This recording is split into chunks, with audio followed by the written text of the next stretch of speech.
Il y a un livre qui s'appelle Medeni Bilgiler, c'est-à-dire les connaissances civilisées, qui a écrit la fille adoptive d'Atatürk qui s'appelait Afet İnan. Afet İnan nous expose dans ce livre quelques idées qu'il y avait Atatürk à propos de l'islam. Il y a un passage dans ce livre où elle écrit que Atatürk a dit Türk milleti birçok asırlar bir kelimesinin manasını bilmediği halde Kur'an'ı ezberlemekten beyni sulanmış hafızlara döndü. Alors en français ça nous donne pendant de nombreux siècles, la nation turque s'est transformée en hafiz, ceux qui apprennent le Coran par cœur, dont le cerveau était brouillé à cause de la mémorisation du Coran, même s'ils ne connaissaient pas le sens d'un seul mot. Il veut nous dire qu'en fait, les Turcs, depuis à peu près 1000 ans, depuis qu'ils sont musulmans, quoi, ils ont fait leurs invocations, ils ont fait leurs prières, ils ont lu le Coran sans rien comprendre à ce qu'ils ont fait, sans rien comprendre à ce qu'ils ont dit, parce que l'islam, c'était en arabe, et les Turcs ne parlaient pas cette langue, selon lui. Il dit quand même que le Coran a brouillé nos esprits. Il veut nous dire en fait que depuis des siècles, les Turcs ont vécu l'islam finalement pour rien, parce qu'ils n'ont rien compris à ce qu'ils ont fait. Atatürk essaie de nous convaincre que abandonner les principes de l'islam, finalement, c'est pas si grave, puisqu'on ne comprend pas ce qu'on fait.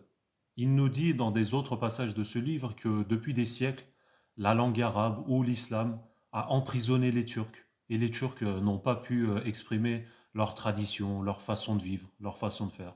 Alors j'ai une deuxième déclaration d'Atatürk dans le livre de Kazım Karabekir, c'était un des meilleurs amis d'Atatürk. Et le livre s'appelle Paşaların Kavgası, la guerre des Pachas. Alors Kazım Karabekir nous dit dans un des passages de son livre que Atatürk voulait traduire le Coran en turc et voulait que le peuple turc le lise ainsi. Mais Karabekir nous dit dans son livre qu'il était contre ça. Il était contre cette idée de traduire le Coran en turc, de faire les invocations en turc, faire les prières en turc, l'appel à la prière, enfin tout en turc, il était contre ça, parce qu'il trouvait cette idée dangereuse. D'ailleurs, vous le savez tous, en tout cas les Turcs le savent, pendant 18 ans, de 1932 à 1950, l'appel à la prière en Turquie a été dit en turc. C'était plus en arabe. Et après les années 1950, Adnan Menderes a refait ça, a remis ça dans sa langue originale en arabe.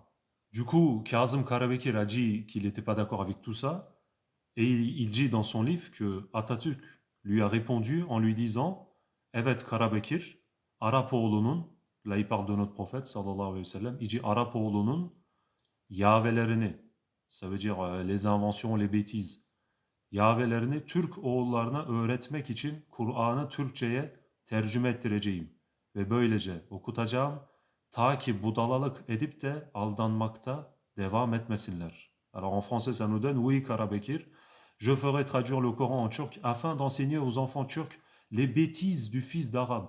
Et donc je vais leur faire lire pour qu'ils n'agissent pas de manière stupide et continuent à se laisser tromper.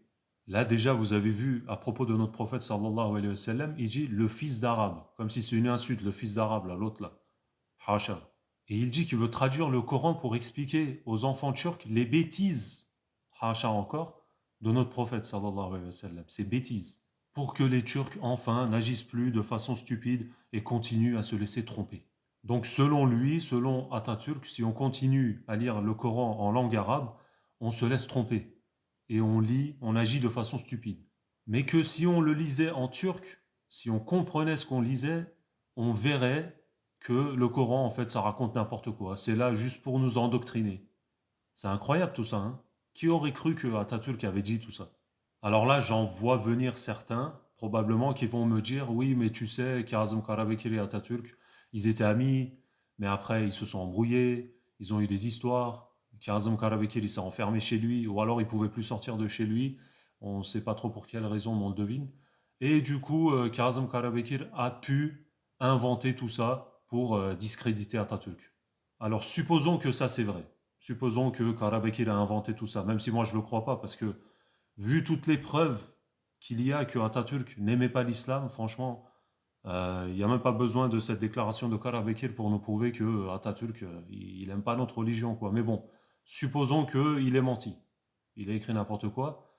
La première déclaration que j'ai lue, c'était la fille adoptive de Atatürk. Est-ce qu'elle aussi, elle a menti? C'est sa fille adoptive. Pourquoi elle mentirait comme ça à propos de son père?